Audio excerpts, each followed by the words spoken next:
Hello दोस्तों, मैं आज आपके लिए लेके आ गई हूँ ग्रामीण विकास के नवीनतम योजनाओं को लेके। तो पहला क्वेश्चन है, धरती आबा जनजाति ग्राम उत्कर्ष योजना का शुभारंभ कब हुआ? तो 2/10/2024 को इसका शुभारंभ हुआ, 2 अक्टूबर 2024 को। इसकी व्याख्या देख लेते हैं। धरती आबा जनजाति ग्राम उत्कर्ष योजना का शुभारंभ 2 अक्टूबर 2024 को हुआ। अब इसमें जैसे नाम से क्लियर है, ग्राम उत्कर्ष योजना, इसका मतलब कि ग्राम के उत्कर्ष के लिए ये योजना लाया गया था। और अगर हम लोग याद करेंगे कि हमारे ग्राम के उत्कर्ष के लिए जो सबसे ज़्यादा जो जिसने सोचा था वो कौन थे, तो वो महात्मा गांधी जी थे। तो महात्मा गांधी जी के जन्मदिन के दिवस में 2 अक्टूबर 2024 को धरती आबा जनजाति ग्राम उत्कर्ष योजना शुभारंभ की गई। इससे आपको याद करने में आसानी होगी। स्थान क्या है? राजपुर, बलरामपुर, रामानुजगंज। अब इसको कैसे याद करेंगे? तो बलरामपुर में सबसे ज़्यादा ग्रामीण जनसंख्या है, तो बलरामपुर से स्टार्ट की गई और बलरामपुर के राजपुर से याद की गई, तो आपको राजपुर याद करना पड़ेगा। इसका उद्देश्य क्या है? तो चयनित जनजाति गांव में, देखिए जनजाति गांव है, जो जनजाति गांव में बुनियादी सुविधाओं के विकास के साथ साथ सामाजिक आर्थिक उन्नति के कार्य किए जाएंगे, ये इसका लक्ष्य है। जैसा कि गांधी जी चाहते थे कि गांव का सबसे ज़्यादा विकास हो, क्योंकि वहीं से डेवलपमेंट स्टार्ट होगा, तो यहाँ पे इसका लक्ष्य भी वही है। चयनित गांव क्या है? छत्तीसगढ़ की 32 जिलों से 138 विकास खंडों के 32 जिले के 138 विकास खंड के 6,691 जनजाति गांवों का चयन किया गया। ये सबसे ज़्यादा इंपॉर्टेंट है, कितने गांव का चयन किया गया? 6,691 गांवों का इसमें चयन किया गया। और 2025-26 में इसमें 30 करोड़ रुपए का प्रावधान किया गया बजट में। अभी जो लेटेस्ट वाला बजट है, जो कि मार्च अप्रैल में आया, उसमें कितना का प्रावधान किया गया? तो 30 करोड़ रुपए का प्रावधान किया गया। नेक्स्ट योजना है हमारी, और नेक्स्ट क्वेश्चन है, मुख्यमंत्री अन्न कोष योजना की शुरुआत किस जिले से की गई? तो अन्न कोष योजना की शुरुआत की गई बिलासपुर से। कहाँ से की गई? बिलासपुर से की गई। अब इसका व्याख्या देख लेते हैं हम लोग। मुख्यमंत्री अन्न कोष योजना, इसका शुभारंभ 9 दिसंबर 2024 को हुआ। 9 दिसंबर 2024 कहाँ से हुआ? पीजी कॉलेज ग्राउंड बिलासपुर से इसका शुभारंभ हुआ। अच्छा, इसका उद्देश्य क्या है? तो पहाड़ी कोरवा समुदाय की गर्भवती एवं शिशुवती माताओं को अतिरिक्त पोषण आहार उपलब्ध कराना, ये इसका उद्देश्य है। पहाड़ी कोरवा जो जनजाति है वो मैक्सिमम ऊपर के तरफ रहती है और ज़्यादातर की ये जशपुर क्षेत्र में पाई जाती है, लेकिन इसका शुभारंभ किया गया था बिलासपुर के पीजी ग्राउंड से। और जो पहाड़ी, ये सिर्फ ये सब के लिए नहीं है, तो यहाँ पे हमको ध्यान देना है कि ये सिर्फ पहाड़ी कोरवा समुदाय की गर्भवती एवं शिशुवती माताओं के लिए है और उनको पोषण सुविधा उपलब्ध कराने के लिए है। अब हमारा नेक्स्ट क्वेश्चन है, एक पेड़ माँ के नाम अभियान की शुरुआत किसने की थी? तो किसने की थी? विष्णुदेव साय ने की थी। विष्णुदेव साय ने की थी एक पेड़ माँ के नाम अभियान की शुरुआत। व्याख्या देख लेते हैं। नाम, एक पेड़ माँ के नाम अभियान इसका नाम है और इसका शुभारंभ 11 जुलाई 2024 को हुआ। मुख्यमंत्री विष्णुदेव साय पीपल का पौधा लगाकर इसका शुभारंभ किए। तो ऐसे क्वेश्चन आ सकते हैं कि कब इसका शुभारंभ हुआ? 11 जुलाई 2024 को हुआ और पीपल के पेड़ लगाकर इसका शुभारंभ किया गया। स्थान क्या है? जैव विविधता पार्क अटल नगर नवा रायपुर में पीपल का पेड़ लगाया गया, जैव विविधता पार्क अटल नगर में। और इसका उद्देश्य क्या है? महिला सशक्तिकरण के उद्देश्य से पर्यावरण संतुलन बनाए रखने हेतु आधिकारिक पौधारोपण करना तथा पर्यावरण का संरक्षण करना। नाम है जैसे कि यहाँ पे है ना, नाम है उसी के अकॉर्डिंग एक पेड़ माँ के नाम, उसी तरीके से महिला सशक्तिकरण में भी ये भूमिका निभाएगा, है ना। ये जो ये है, ये अभियान है और इसमें पर्यावरण के संतुलन को बनाए रखना भी इसका लक्ष्य है। चलिए नेक्स्ट क्वेश्चन देखते हैं हम लोग। कृषक उन्नति योजना, इससे रिलेटेड ऑब्जेक्टिव देखते हैं। कृषक उन्नति योजना के तहत सरकार प्रति एकड़ 21 क्विंटल धान की खरीदी कितने रुपए में करेगी? तो कितने रुपए में करेगी बताइए? 3100 रुपये में करेगी। 3100 रुपये प्रति क्विंटल, मतलब 100 किलो जो है धान वो 3100 रुपये में खरीदेगी। और पहले 20 क्विंटल धान खरीदा जाता था। अब विष्णुदेव साय के कार्यकाल में 21 क्विंटल धान खरीदा जाता है और वो 3100 रुपये प्रति क्विंटल के तर्ज पर, रेट पर। नाम कृषक उन्नति योजना है, हमको नाम इंपॉर्टेंट याद रखना है। इसका नाम चेंज हो गया है, कृषक उन्नति योजना अब नाम हो गया है। शुभारंभ इसका 12 मार्च 2024 को किया गया। 12 मार्च 2024, तो इसको ध्यान रखिएगा कब इसका प्रारंभ किया गया। महतारी वंदन योजना का शुभारंभ भी 1 मार्च और 8 मार्च को 10 मार्च को पैसा ट्रांसफर किया गया था। इसी तरीके से कृषक उन्नति योजना भी 12 मार्च 2024 को शुभारंभ किया गया। तो आपको थोड़ा सा याद रखना है क्योंकि डेट में कन्फ्यूजन नहीं होना है। ये कहाँ से हुआ कृषक उन्नति योजना शुभारंभ? बालोद जिले से इसका शुभारंभ हुआ। अब सबसे ज़्यादा इंपॉर्टेंट ये है कि इसमें राशि कितना जारी किया गया है। तो 1,3320 या फिर 13,320 करोड़ रुपए इसमें राशि बजट में आवंटित किए गए हैं कृषक उन्नति योजना के लिए। इसमें कितने किसान लाभान्वित होंगे? तो 24.72 लाख किसान इसमें लाभान्वित होंगे। 24.72 लाख। उद्देश्य क्या है? प्रदेश के किसानों से प्रति एकड़ 21 क्विंटल धान की खरीदी करना, ये इसका लक्ष्य है। और प्रति क्विंटल धान की खरीदी 3100 में करना। केंद्र सरकार द्वारा न्यूनतम समर्थन मूल्य के साथ अतिरिक्त राज्य सरकार द्वारा अंतर की राशि का समावेश। मतलब कि न्यूनतम समर्थन मूल्य जो है वो केंद्र सरकार के द्वारा होगा, लेकिन जो अतिरिक्त राशि जो बचेगा वो राज्य सरकार द्वारा दिया जाएगा कृषक उन्नति योजना के तहत। एक मुश्त भुगतान सुनिश्चित करते हुए हर पंचायत भवन में नकदी आहरण काउंटर स्थापित करना। इसका मतलब कि काउंटर होगा नकदी आहरण जिसमें से वो पैसा ले सकेंगे। धान खरीदी के पहले ही बारदाने की व्यवस्था सुनिश्चित होगी। बजट प्रावधान इसमें 2025-26 में कृषक उन्नति योजना के लिए 10,000 करोड़ रुपए का प्रावधान किया गया है। कितने का किया गया है? 25-26 में 10,000 करोड़ रुपए का प्रावधान किया गया था। इससे पहले वाले साल में ज़्यादा का किया गया था। कितने का किया गया था? 13,320 करोड़ रुपए का किया गया था, लेकिन 2025-26 में 10,000 करोड़ रुपए का प्रावधान किया गया है। तो याद रखिएगा। नोट: केंद्र सरकार द्वारा वर्ष 2024-25 के लिए घोषित न्यूनतम मूल्य तथा राज्य सरकार द्वारा अंतर राशि निम्न है। तो धान सामान्य ग्रेड का न्यूनतम समर्थन मूल्य जो कि केंद्र सरकार देगी, कितना का देगी? 2300 रुपये न्यूनतम समर्थन मूल्य देगी। और हम मतलब छत्तीसगढ़ गवर्नमेंट कितने में खरीदेगी प्रति क्विंटल? तो 3100 रुपये में खरीदेगी। तो डिफरेंस कितना हुआ? 800 रुपये का डिफरेंस हुआ। तो ये 800 रुपये ना कृषक उन्नति योजना के तहत पैसा किसानों को दे दिया जाएगा। धान सामान्य ग्रेड ए का MSP जो है केंद्र सरकार के द्वारा जो तय है वो 2,320 रुपये है, और हम लोग मतलब छत्तीसगढ़ गवर्नमेंट खरीदेगी 3100 रुपये में। तो डिफरेंस कितना आया? 780 रुपये। तो इस 780 रुपये की राशि को डायरेक्ट गवर्नमेंट किसानों को देगी।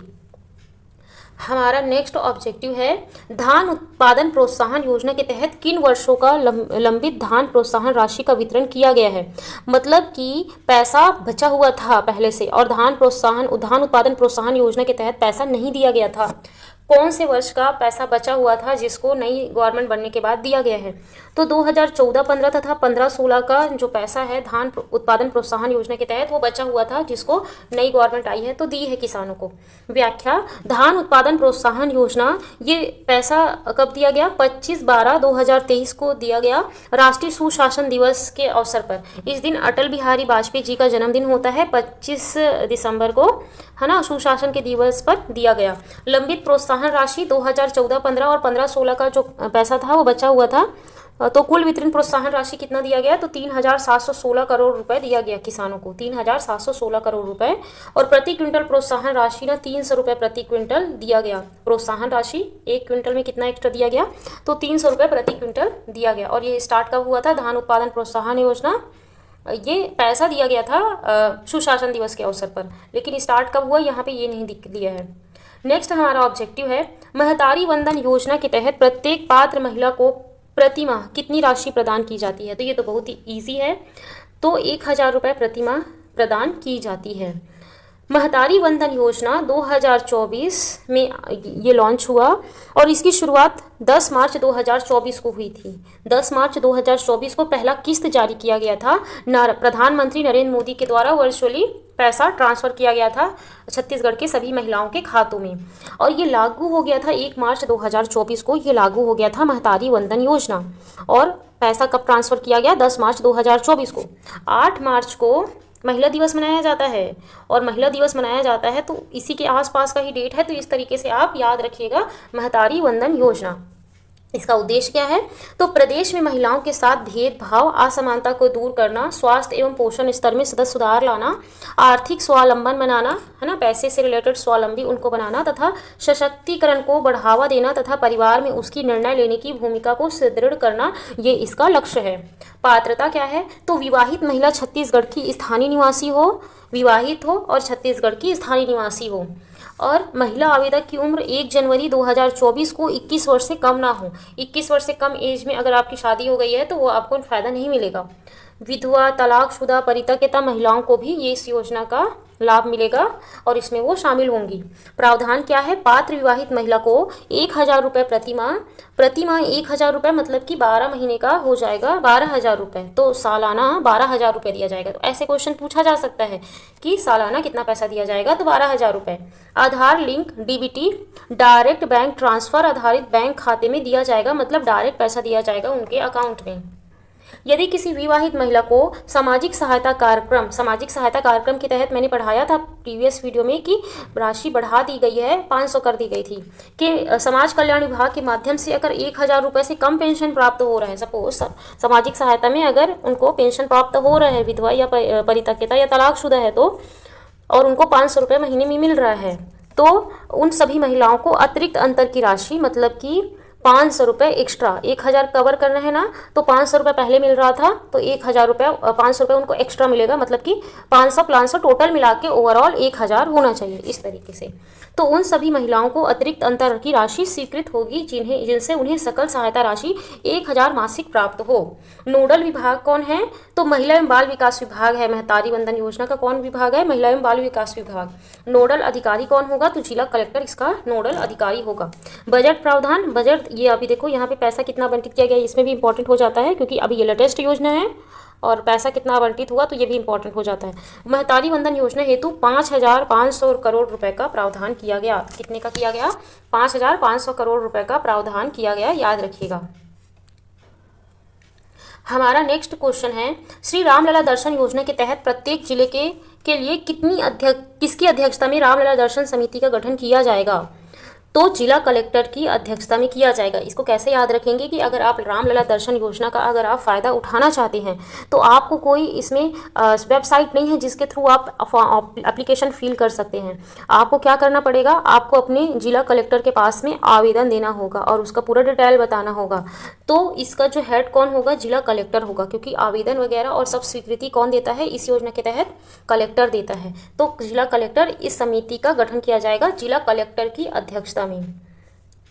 श्री रामलला दर्शन योजना, इसका उद्देश्य क्या है? अयोध्या धाम में श्री राम मंदिर निर्माण के पूर्व होने तथा श्री रामलला के प्राण प्रतिष्ठा के अवसर पर प्रदेशवासियों को श्री रामलला के दर्शन कराने हेतु ये छत्तीसगढ़ में राम वन गमन पथ की कुल लंबाई कितनी है? तो 2260 किलोमीटर है। और लेते हैं राम वन गमन पथ योजना, उद्देश्य प्रभु श्री राम के वन गमन मार्ग में स्थित महत्वपूर्ण स्थानों को विकसित करना, रामायण कालीन अवशेषों को सहेजना तथा देश विदेश के पर्यटकों को श्री राम वन गमन मार्ग से परिचित कराना, ये इसका उद्देश्य है। ठीक है, परिचित कराना। अब विशेषता क्या है? राम वन गमन परिपथ हेतु कुल 75 स्थलों को चिन्हांकित किया गया है। 75 स्थलों को प्रथम चरण में 10 स्थलों को इसके तहत परिपथ में शामिल किया गया और इस परिपथ की कुल लंबाई 2260 किलोमीटर है। लागत कितना होगा इसका? 137.45 करोड़ लागत होगा। तो ये इंपॉर्टेंट हो जाता है बजट में, 137.45 करोड़। प्रथम चरण में जो 10 स्थल शामिल हैं वो कौन कौन से हैं? सीतामढ़ी हरचौका जो कि कोरिया में है, यहाँ पे राम भगवान के सबसे प्रथम चरण पड़े थे। उसके बाद में आता है रामगढ़ सरगुजा, रामगढ़ की पहाड़ी में सीता बेगरा लक्ष्मण बेगरा गुफा पाई जाती है। फिर शिवरी नारायण जांजगीर चांपा, यहाँ पे भगवान राम ने श्री शबरी जी के जूठे बेर खाए थे। तुरतुरिया बलौदा बाजार, यहाँ पे लव कुश का जन्म स्थली है और आश्रम भी है। चंपारण रायपुर और चंद्रखुरी रायपुर में माँ कौशल्या का मंदिर है और माँ कौशल्या का वहाँ पे मतलब राम जी का ननिहाल है। रांची में गरियाबंद में लोमस ऋषि आश्रम है। सिहावा में सप्त ऋषि आश्रम है, सिहावा में धमतरी में। जगदलपुर में दलपत सागर, चित्रकूट, तीरथगढ़, ये सब झरना है जो कि बस्तर में पड़ता है। और रामाराव सुकमा जो कि अंतिम स्थान है। प्रथम चरण का लोकार्पण चंद्रखुरी स्थित माता कौशल्या मंदिर से 7 से 9 अक्टूबर 2021 के मध्य राम वनगमन पर्यटन परिपथ समारोह में किया गया। 7 से 9 अक्टूबर के बीच। कई बार बोला जाता है कि 8 अक्टूबर को किया गया इसका शुभारंभ, कई बार बोला जाता है 7 अक्टूबर को किया गया, तो 7 से 9 अक्टूबर के बीच में किया गया। स्टार्टिंग पॉइंट कौन सा था? माता कौशल्या मंदिर था चंद्रखुरी रायपुर। चंद्रखुरी में प्रभु श्री राम की 51 फीट ऊंची प्रतिमा का लोकार्पण मुख्यमंत्री भूपेश बघेल के द्वारा किया गया था। तो चलिए आज के लिए इतना ही, बाय बाय। अगर अच्छा लगे तो लाइक कर दीजिएगा और शेयर कर दीजिएगा, और नए हैं तो सब्सक्राइब जरूर कीजिएगा। पात्रता: प्रदेश के मूल निवासी जिनकी उम्र 18 से 75 वर्ष के मध्य हो। इच्छुक व्यक्ति को जिला मेडिकल बोर्ड द्वारा स्वास्थ्य परीक्षण कराना होगा और जिला कलेक्टर की अध्यक्षता में श्री रामलला दर्शन समिति का गठन किया जाएगा। जिला कलेक्टर की अध्यक्षता में श्री रामलला दर्शन समिति का गठन किया जाएगा, समिति का गठन होगा और उसके तहत इसका चयन किया जाएगा। इस योजना के तहत वह सरकार द्वारा प्रदेश के 20,000 तीर्थयात्रियों को श्री रामलला के दर्शन कराए जाएंगे, 20,000 तीर्थयात्री को, और प्रत्येक जिले से यात्रियों के साथ सक्षम अधिकारी या छोटा सा दल भी जाएगा कि उनके हर एक जिले से, जैसे दुर्ग जिले से जा रहे हैं तो दुर्ग जिले से एक टीम भी जाएगी कि उनका देखभाल किया जा सके। और यहाँ पे इसके ये पात्रता रखी गई है कि अगर उनका एज पहले चरण में रखी गई थी कि एज उनका 60 साल से ऊपर है, उन्हीं को पहले इनका अवसर मिलेगा। तो जिसकी आयु जितनी ज़्यादा है उसको उतना ज़्यादा लाभ होने का चांसेस हो सकता है। चलिए आगे बढ़ते हैं। नेक्स्ट क्वेश्चन है, छत्तीसगढ़ में राम वन गमन पथ की कुल लंबाई कितनी है?